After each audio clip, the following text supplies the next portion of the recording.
வணக்கம் ஜோதி நண்பர்களே. இன்னைக்கு நம்ம பார்க்க போறது விருச்சிக லக்னம். லக்னத்துல வந்து ராகு வந்து 22 டிகிரி, குரு வந்து 4ஆம் இடத்துல 21 டிகிரி, கேது 22, சனி 21, சுக்கிரன் 16, செவ்வாய் 23, புதன் 12, சூரியன் வந்து 6 டிகிரி, இந்த சந்திரன் வந்து 20 டிகிரி. ஸோ லக்னத்துல வந்து ராகு இருக்கிறது வந்து ஒரு பாவத்துவம் தான்.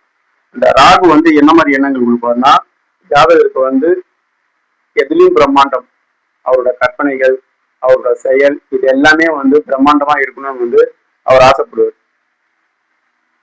லக்னத்துல ராகு இருக்காங்க.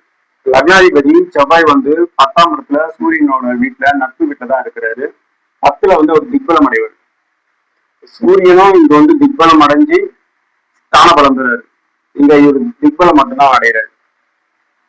அங்க வந்து எந்த ஒரு பாவகிரகமோ ஸ்தான பலமும் திக்பலமும் ஒன்னா வந்து அடையக்கூடாது. ஆனா இங்க சூரியன் வந்து திக்பலமும் அடைஞ்சிருக்காரு, ஸ்தான பலமும் அடைஞ்சிருக்காரு. அதே சமயத்துல செவ்வாய் வந்து அங்க திக்பலமா தான் இருக்கு. அதை பொறுத்த வரைக்கும் லக்னாதிபதி வந்து குருவோட பார்வையில 10ஆம் இடத்துல திக்பலமா தான் இருக்கிறது. அது ஒரு நல்ல அமைப்பு தான் இருக்கு. இப்ப அவருக்கு நடக்கிறது வந்து பாத்தீங்கன்னா புதன் தசை ராகு புத்தி நடக்குது.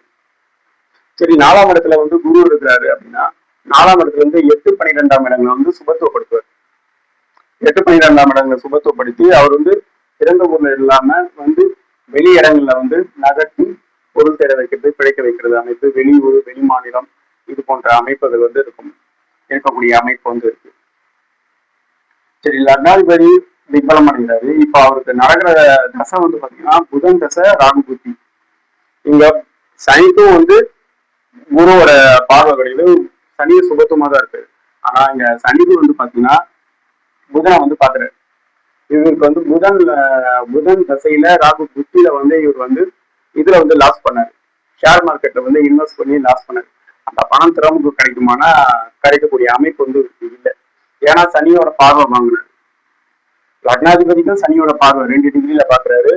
அப்புறம் பாத்தீங்கன்னா புதன் தான் வந்து இதுக்கான கிரகம், ஷேர் மார்க்கெட்டுக்கான கிரகம் வந்து புதன் தான். அந்த புதன் வந்து அவர் வந்து சந்திர கேந்திரத்துல இருக்கிறதோ, குருவோட பார்வையில, சுக்கரனோட இணையில அதிக சுபத்துவமா இருந்தாதான் வந்து ஷேர் மார்க்கெட் வந்து அவர் வந்து பணம் வந்து வரக்கூடிய அமைப்பு. இங்க வந்து அவர் பாவத்துவத்தை அடையக்கூடாது. பாவத்துவம் அடைஞ்சு அந்த தசை வரும்போது அவருக்கு வந்து அது லாஸ்ட்ல தான் போகும். இவருக்கு புதனோட செவ்வாய் நல்லா இருக்கும், செவ்வாயும் நல்லா இருக்கும், சூரியன் அவருக்கு வந்து நல்லா இருக்கக்கூடிய அமைப்பு வந்து இவருக்கு இருக்கு. இப்ப இவருக்கு வந்து ஷேர் மார்க்கெட்ல லாஸ் ஆனதுனால அந்த பணம் வந்து திரும்ப அதுக்கப்புறம் வர தசைகள் வந்து பாத்தீங்கன்னா அதுக்கும் கேது தசை தான். அடுத்து வர கேது தசை வந்து பாத்தீங்கன்னா சுக்கரனோட வீட்டுல இருக்கு. சுக்கரனோட வீட்டுல இருக்கிற கிரகங்கள் வந்து நல்ல பலன்கள் தான் தரும். 7ஆம் அதிபதி போல செயல்படக்கூடிய அமைப்பு. அதுக்கப்புறம் சுக்கர தசை, அதுக்கப்புறம் சூரிய தசை எல்லாம் வரும்போது இவருக்கு வந்து ஒரு நல்ல அமைப்பு தான் வந்து இருக்கு. ஸோ என்கிட்ட வந்து அப்பாயின்மெண்ட் வேணும் அப்படின்னா உங்களுக்கு வந்து இந்த நம்பருக்கு வந்து கான்டாக்ட் பண்ணுங்க. இந்த வீடியோ பிடிச்சிருந்தது நான் லைக் பண்ணுங்க, ஷேர் பண்ணுங்க, கமெண்ட் பண்ணுங்க. நன்றி, வணக்கம்.